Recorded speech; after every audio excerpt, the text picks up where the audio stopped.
Nikah dibagi menjadi 5 hukum.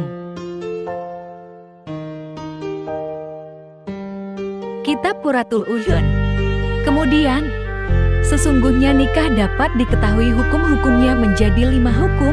1. Wajib bagi orang yang mengharapkan keturunan, takut akan berbuat zina jika tidak segera menikah. Nikah yang dihukumi sunnah.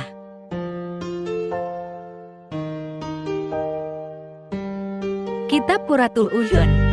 2. Sunnah bagi orang yang mengharapkan keturunan dan ia tidak takut akan berbuat zina jika tidak nikah, baik dia ingin atau tidak, meskipun pernikahannya akan memutuskan ibadah yang tidak wajib.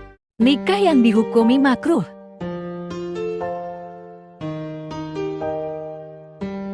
Kitab Qurratul Uyun. 3. Makruh bagi orang yang tidak ingin menikah dan tidak mengharapkan keturunan, serta pernikahannya dapat memutuskan ibadah yang tidak wajib. Nikah yang dihukumi mubah.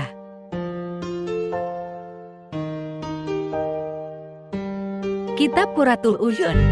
4. Mubah bagi orang yang tidak takut melakukan zina, tidak mengharapkan keturunan, dan tidak memutuskan ibadah yang tidak wajib. Nikah yang dihukumi haram.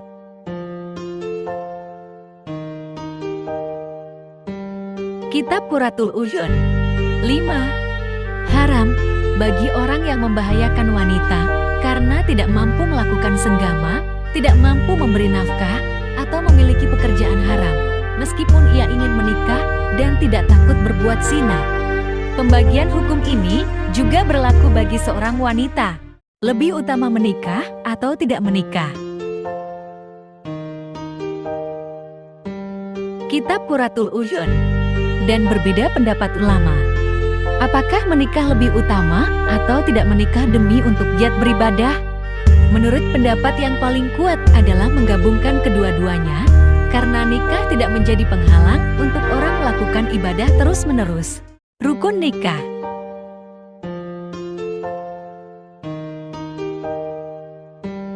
Kitab Qurratul Uyun. Telah ditetapkan bahwa rukun nikah itu ada 5. 1 dan 2. 2 orang yang berakat, yaitu suami dan wali. 3 dan 4. 2 perkara yang diakadi, yaitu istri dan mas kawin, baik mas kawin itu jelas, misalnya nikah dengan menyebutkan mas kawin, maupun mas kawin secara hukum. 5. Ijab kabul. Kisah sahabat ditanya Nabi terkait nikah. Kitab Qurratul Uyun. Bahwa seorang lelaki datang menghadap Nabi. Lelaki itu bernama Ukaf. Nabi bertanya kepadanya, "Hai Ukaf, apakah engkau sudah mempunyai istri?" Ukaf menjawab, "Belum." Beliau bertanya lagi, "Apakah engkau mempunyai budak perempuan?" Ukaf menjawab, "Tidak." Beliau bertanya lagi, "Apakah engkau orang kaya yang baik?" Ukaf menjawab, "Saya adalah orang kaya yang baik." Kisah sahabat ditanya Nabi terkait nikah. Kitab Qurratul Uyun. Nabi menegaskan, kamu termasuk temannya setan. Seandainya kamu seorang Nasrani, maka kamu adalah seorang pendeta di antara pendeta-pendeta mereka. Sesungguhnya sebagian dari sunnahku adalah nikah. Maka sejelek-jelek kalian adalah yang hidup membujang, sejelek-jelek orang mati adalah yang mati membujang. Nikah menjaga penglihatan mata. Kitab Qurratul Uyun.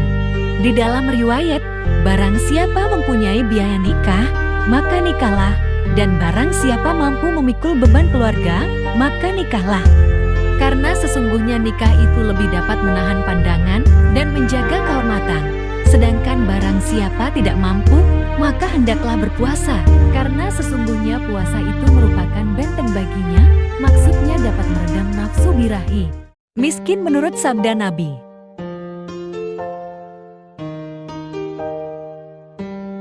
Kitab Qurratul Uyun.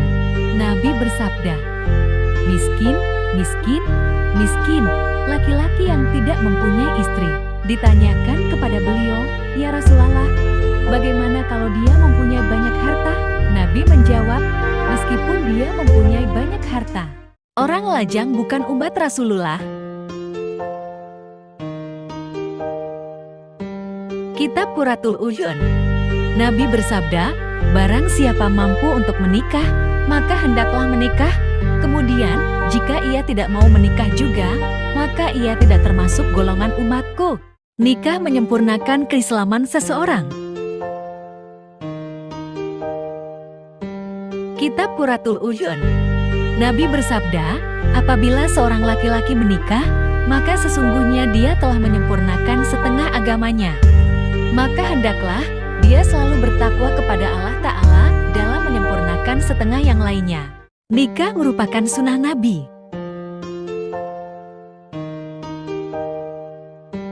Kitab Qurratul U'yun. Nabi bersabda, nikah adalah sunnahku, barang siapa cinta kepadaku, maka hendaklah melaksanakan sunnahku.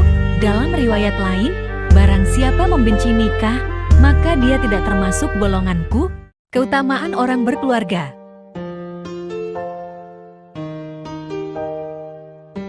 Kitab Qurratul U'yun. Nabi bersabda, keutamaan orang berkeluarga atas orang bujangan, seperti halnya keutamaan orang yang berjuang dengan orang yang berdiam diri. Salat 2 rakaat yang dilakukan oleh orang yang sudah berkeluarga lebih baik daripada 82 rakaat salat yang dilakukan oleh orang bujangan.